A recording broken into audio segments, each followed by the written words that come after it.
사무라이는 일본의 역사 속에서 강력한 전사 계급으로 자리 잡았으며 충성과 명예를 생명보다 중시하는 무사들이었다. 그들은 단순한 검객이 아니라 주군에게 충성을 맹세하며 검술, 전략, 예법 등을 익히고 무사도라는 엄격한 도덕적 가치를 실천했다. 사무라이들은 일본의 정치, 군사, 문화에 깊은 영향을 미쳤으며 메이지 유신 이후 사무라이 계급이 폐지된 이후에도 그들의 정신과 전통은 일본 사회에 강하게 남아있다. 이번 영상에서는 사무라이의 기원과 역사, 전투 방식, 무사도 정신, 유명한 사무라이, 그리고 현대 사회에서의 영향까지 사무라이에 대한 모든 것을 깊이 있게 탐구해 보겠다. 사무라이의 기원은 헤이안 시대로 거슬러 올라간다. 초기의 사무라이들은 귀족 계급을 보호하는 용병과 경비병과 같은 역할을 수행했다. 그러나 점차 전투 기술과 조직력이 뛰어난 집단으로 성장하면서 일본의 권력 구조에서 중요한 위치를 차지하게 되었다. 1192년 미나모토 요리토모가 일본 최초의 무사 정권인 가마쿠라 막부를 세우면서 사무라이 계급이 공식적으로 정착되었다. 이때부터 사무라이들은 단순한 전사에서 일본의 정치적 지배 계급으로 변화했다.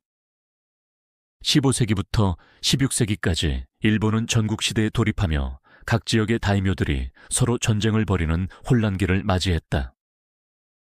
이 시기에 사무라이들은 주군을 위해 싸우는 주요 병력으로 활약했으며 오다 노부나가, 도요토미 히데요시, 도쿠가와 이에야스 같은 인물들이 일본 통일을 목표로 삼았다.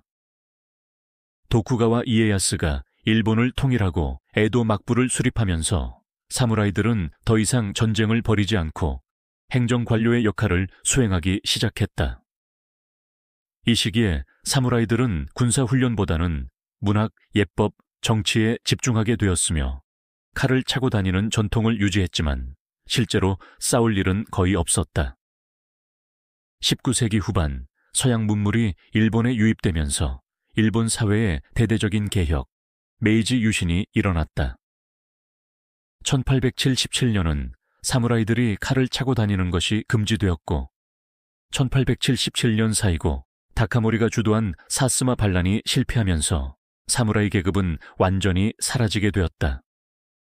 그러나 사무라이 정신과 무사도는 이후에도 일본 문화와 윤리관에 깊이 뿌리 내렸다.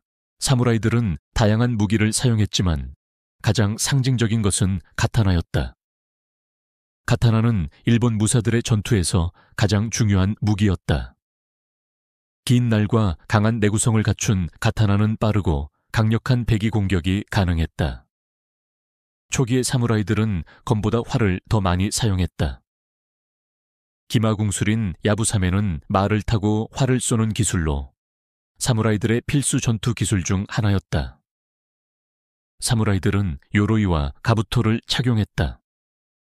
초기의 갑옷은 두껍고 견고했지만 전국시대 이후에는 가벼운 갑옷이 선호되었다. 사무라이들은 단순한 전사가 아니라 철저한 명예와 충성의 가치를 따랐다. 이를 무사도라고 하며 핵심 덕목은 다음과 같다.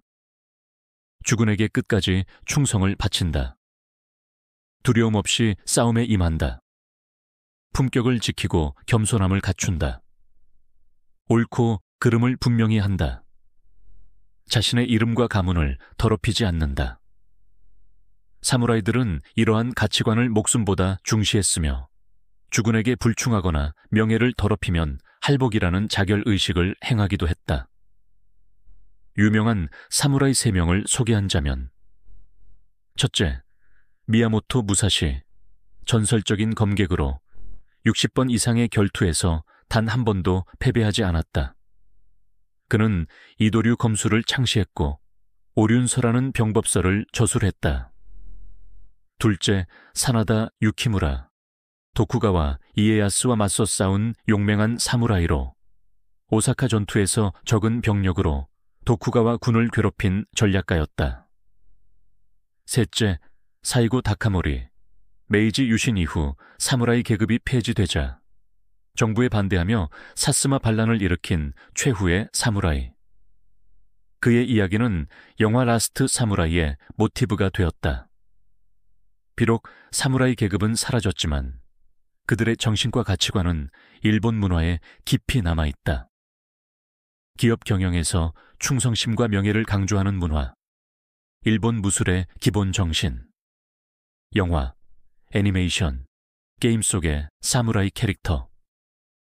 이처럼 사무라이는 단순한 전사를 넘어 일본의 정신과 전통을 상징하는 존재로 남아있다.